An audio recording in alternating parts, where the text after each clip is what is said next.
Pesawat Lion Air dengan nomor penerbangan JT610 jatuh di perairan Tanjung Karawang, Jawa Barat pada Senin pagi. Pesawat jenis Boeing 737 MAX 8 tersebut diduga jatuh sekitar 13 menit setelah lepas landas dari Bandara Soekarno-Hatta.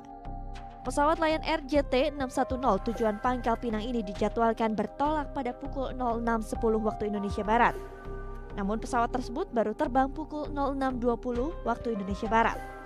Baru sekitar 13 menit terbang, pesawat dengan 189 penumpang, termasuk kru pesawat mendadak mengalami hilang kontak. Flight Radar 24 merekam detik demi detik pesawat Lion Air JT610 pada 10 detik terakhir. Menurut catatan Flight Radar 24, ketinggian pesawat Lion Air JT610 mencapai 4.850 kaki. Namun 10 detik berikutnya, ketinggian pesawat hanya 3.650 kaki.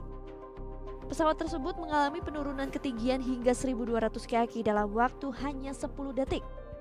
Tak hanya mengalami penurunan ketinggian secara drastis, kecepatan Lion Air JT610 juga meningkat dalam 10 detik terakhir dari 322 knot menjadi 345 knot.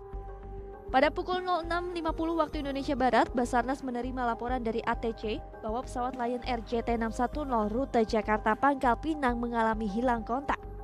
Tim dari Basarnas langsung memberangkatkan armada seperti kapal, tim BSG dan helikopter menuju lokasi sekitar jatuhnya pesawat. Lokasi ditemukannya puing pesawat hanya berjarak 2 nautical mil dari titik koordinat yang diberikan Menara Air Traffic Control Bandara Soekarno-Hatta kepada Basarnas.